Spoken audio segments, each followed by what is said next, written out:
विनोद जी, सबको पता है रूलिंग पार्टियों को चंदा इसीलिए मिलता है। कोई भी बिजनेसमैन, कोई वो बेवकूफ थोड़े है कि चंदा दे देगा और भूल जाएगा, उसके बाद उसको उसका रिटर्न भी चाहिए होता है। पूरी दुनिया में यही होता है, सिर्फ हिंदुस्तान में नहीं, सब जगह यही होता है। क्या अगर कांग्रेस पार्टी और विपक्षी दलों को अब यह पता लग गया कि इन लोगों पर केस चल रहे हैं, उनको अपना चंदा वापस कर देना चाहिए विनोद जी? दागी लोगों से चंदा क्यों लिया जाए भाई? अगर ये सरकार पर लागू होता है तो विपक्ष पर भी तो ये लागू होना चाहिए। चंदा वापस कर दीजिए। आप मानक जी ऐसे आदर्श की बात कर रहे हैं जो इस धराधाम पर संभव नहीं है। हाँ। कि अच्छा, फिर सारे आदर्श विपक्ष के लिए ही आप क्यों दे रहे हैं? नहीं, सरकार के लिए भी वापस सब करें, दोनों के लिए। कोई वापस नहीं करेगा। दोनों वापस, ना सरकार वापस करेगी ना विपक्ष वापस करेगा। क्यों वापस करें? देखिए, पहली बात तो यह है कि इलेक्टोरल बॉन्ड से चंदा लेना कोई अपराध नहीं था जब तक इलेक्टोरल बॉन्ड वैध थे। क्योंकि एक सरकार एक स्कीम लाई थी और उस स्कीम के तहत चंदा सारे दल ले रहे थे।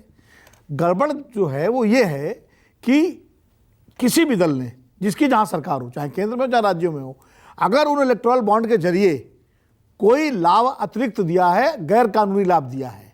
एक तो ये है कि आपने किसी पार्टी से चंदा लिया, उस पार्टी ने कहीं बिड किया और वो L1 है, उसके बाद टेक्निकल योग्यता है, सारी चीजें हैं, उसको ठेका मिल गया, उसमें कोई गलत नहीं है, किसी ने देना नहीं है, ठीक है। लेकिन अगर पता लगा कोई L5 है और उसने चंदा दे दिया और ठेका मिल गया उसको, वो गलत है। वो नंबर एक, तो वो क्विड प्रो क्वो है, वो गलत है जो किसी ने किया हो। दूसरा, अगर ये प्रूव हो जाए, अभी तो मतलब कोई इंसिडेंस है कि भाई 5 जनवरी को जो है छापा पड़ा और 10 फरवरी को चंदा दे दिया, उसका जमानत हो गई अभी, लेकिन इसका कोई वाकई इसका कोई क्रेडिबल एविडेंस है किसी के पास, देन ये फिर ये अमित शाह ने भी कहा था, फिर ये गलत है। उन्होंने कहा था ये तो देखना पड़ेगा, हो सकता है पहले हो बाद में हो। ये जांच का विषय है। हाँ। ये इसके लिए जांच जरूरी है, इसके लिए जांच जरूरी है इंडिपेंडेंट एजेंसी से। दूसरी बात यह है कि हमेशा राजनीतिक दल और सरकारें और सरकारों के नेता जो पदों पर होते हैं, जो लाभ दे सकते हैं, वो जो भी किकबैक लेते हैं वो पार्टी के नाम पर लेते हैं।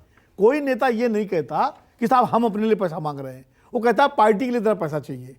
अब वो कितना पार्टी को जाता है और कितना अपने इस्तेमाल में आता है, ये अलग विषय है। महत्वपूर्ण चीज ये है, चाहे आप कैश में होगा तो ऐसे होगा, कोई हिसाब नहीं होगा। आप इलेक्टोरल बॉन्ड का कम से कम हिसाब तो है। इलेक्टोरल बॉन्ड में हिसाब आया। हाँ। इसके पहले जो व्यवस्था थी, चाहे जितने घोटाले जो कथित रूप से देश में हुए हैं और जिनमें आरोप लगा कि पैसा लिया, तो सब में पार्टी के नाम पे पैसा लिया गया होगा। अब वो कैश लिया या विदेश के किसी अकाउंट में गया, कहाँ गया, अलग बात है, लेकिन वो सारा लिया जो जाता है वो पार्टी के नाम पे लिया जाता है।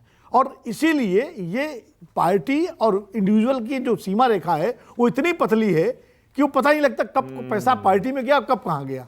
अब पार्टी का नेतृत्व अगर सख्त है, जैसे मौजूदा भारतीय जनता पार्टी का नेतृत्व सख्त है, यहाँ पैसा अगर आप पार्टी के नाम पर कोई ले रहा है तो पार्टी में जमा करना पड़ेगा, समझे। जिन पार्टियों का नेतृत्व लूज होता है, वहां क्या होता है, वहां 25% पार्टी हो गया, 75% खा गए इंडिविजुअल।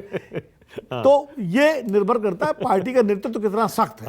अगर नेतृत्व सख्त है, चौकस है, तो पार्टी के नाम पर लिया जाने वाला पैसा पार्टी खाते में जाएगा, उसका हिसाब किताब होगा। सही है, उसका इनकम टैक्स रिटर्न दिया जाएगा, सारी चीजें होंगी। बिल्कुल ठीक है। कैश भी अगर लिया जाएगा तो भी उसका हिसाब किताब होगा, रसीद कटेगी। कांग्रेस पार्टी का जो अकाउंट फ्रीज होने वाला इनकम टैक्स का केस है, उसमें भी मसला यही तो है। 20,000 तक कैश लिया जा सकता है, इन लोगों ने लिया 14 लाख, और इसीलिए वो टैक्स की लायबिलिटी बनती गई। वरना 20,000 से कम लेते तो ये एक पॉलिटिकल पार्टी के तौर पर एग्जेम्पशन मांग सकते थे, लेकिन फिर ये एसोसिएशन ऑफ पर्संस बन गए क्योंकि 20,000 की लिमिट क्रॉस कर दी। कम लेते या टुकड़ों में लेते, जैसे भी लेते, जैसे पार्टियां करती हैं 20-20 से कम के बहुत सारे बना देती हैं। शहजाद भाई को मैं देना चाहता हूं 5 लाख रुपए, अब 20-20 करके दे दिए, कई बार पता भी नहीं चलेगा। बता दूं क्या वो 20,000 की नहीं 2,000 की लिमिट हुई, और अब हो गई, आपने अब बोला हो गई। कल हाईकोर्ट का ऑर्डर आया किसके, क्योंकि इन्होंने कहा हमारा अकाउंट फ्रीज है। हाईकोर्ट ने कहा अकाउंट फ्रीज छोड़िए, डूबियस ट्रांजैक्शंस 520 करोड़ का हुआ है और मेघा ने आपको पैसा दिया है। मेघा इंजीनियरिंग ने, 45 पेज का ऑर्डर है, मैं मेघा का पैसा कहां से आया वो भी दिखाने को तैयार हूं। संगीत रागी की बारी है। मेघा का हम पे आरोप लगा। ओके, संगीत रागी, प्रोफेसर संगीत रागी एक्सपोज हो चुके हैं, एक शराब घोटाला मान रहे हैं, एक बोल रहे हैं इलेक्ट्रॉनिक